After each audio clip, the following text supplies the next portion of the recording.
Bonsoir Éric Soquet. Bonsoir. Merci beaucoup d'avoir accepté notre invitation ce soir sur BFM Lyon. Vous êtes hydrologue à Lyon. Le ministre de la Transition écologique, Christophe Béchu, a publié une carte de la France ce mercredi où l'on voit les départements divisés en 3 catégories en fonction du risque de sécheresse pour cet été. Risque probable, risque possible, risque probable et risque très probable. Chez nous dans le Rhône, le risque est probable. Où est-ce qu'on en est de la sécheresse dans le Rhône en ce moment ? Alors, on est effectivement dans une situation où le risque est loin d'être négligeable. On a eu un été l'année dernière qui était particulièrement sec, suivi d'un hiver qui était également sec.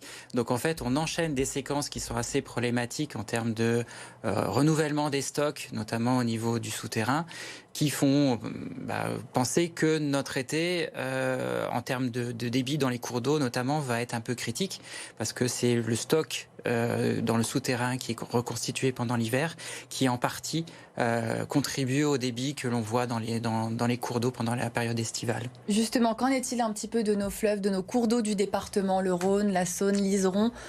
Alors, comment sont les... Ils ont bénéficié des pluies qui ont été observées ces derniers temps, mais en gros, on reste dans des situations qui sont inférieures à la normale. C'est-à-dire, quand on regarde, pareil, on fait un historique des derniers mois écoulés, la plupart quasiment l'intégralité des mois, ont été déficitaires par rapport au débit que l'on observe en moyenne sur ces cours d'eau.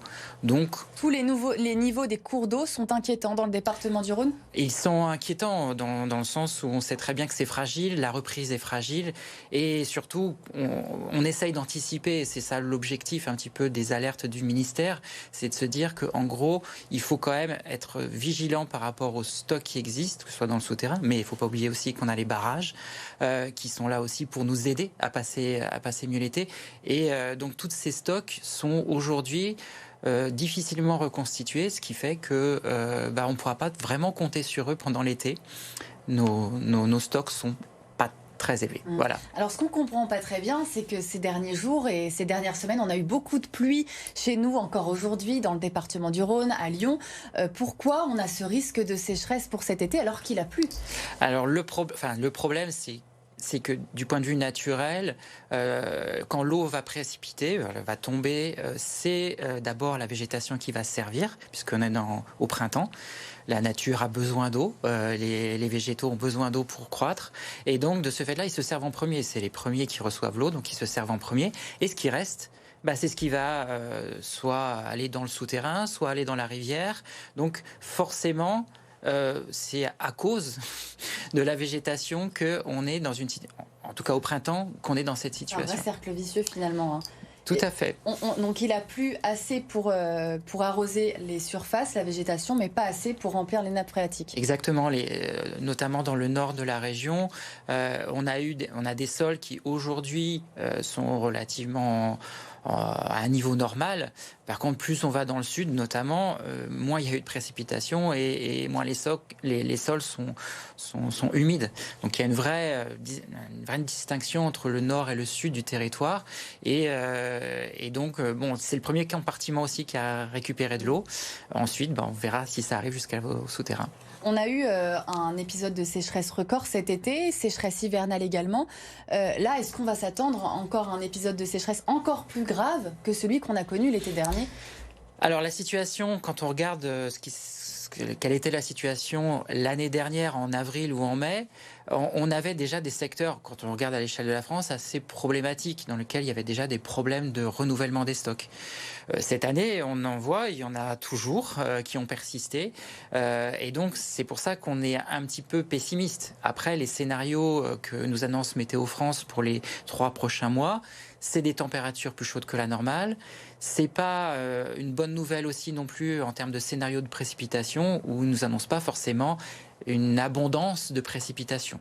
Donc, s'il pleut d'un coup miraculeusement tout le mois de mai et tout le mois de juin, est-ce que ça va suffire pour remplir Ça contribuera. Après, tout dépend également comment l'eau va tomber. Si c'est des événements très très intenses, ça va ruisseler en surface et donc ça va gagner le cours d'eau et d'une certaine manière disparaître rapidement dans le réseau hydrographique.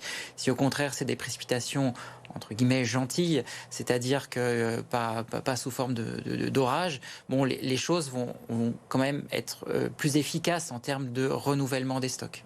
On doit encore plus s'inquiéter que l'été dernier pour cet été 2023 ? Je ne veux pas être oiseau de mauvais augure, mais il faut s'inquiéter. Voilà. Après, il ne faut pas céder non plus à la panique, mais il faut s'organiser. On a appris des choses certainement en 2022. Il faut essayer de capitaliser sur ce qu'on a appris, sur notre historique, et puis travailler sur notre sobriété, parce que c'est notre premier levier. Qu'est-ce qu'on peut faire justement à notre échelle pour limiter cette sécheresse ? Économiser l'eau en tant qu'usager, tout usager, le citoyen comme l'industriel, comme l'agriculteur, d'essayer d'utiliser l'eau au bon moment, à bon escient, quand c'est utile, pour ne pas gaspiller l'eau. C'est un message un peu global, mais c'est ça qu'il faut avoir en termes de pratique. Est-ce qu'on doit aussi changer nos politiques de la ville ? Est-ce que les villes peuvent aussi agir, planter peut-être plus d'arbres pour lutter contre le réchauffement climatique ? Il faut s'adapter à ce réchauffement climatique et planter des arbres qui ont peut-être moins besoin d'eau ? Il y a aussi ce type d'actions qui peuvent être mises en œuvre. Après, il y a des actions de désimperméabilisation des sols, puisque dans le milieu urbain, c'est très imperméabilisé et donc l'eau a tendance à ruisseler et à disparaître dans le réseau hydrographique et de faciliter. Il faut intensifier pour vous. Alors, ça fait partie des leviers. Il y en a beaucoup. Il y a pour certaines agglomérations, mais je ne pense pas que ce soit le cas de Lyon, par exemple, où il y a un travail à faire sur l'identification des fuites dans les réseaux.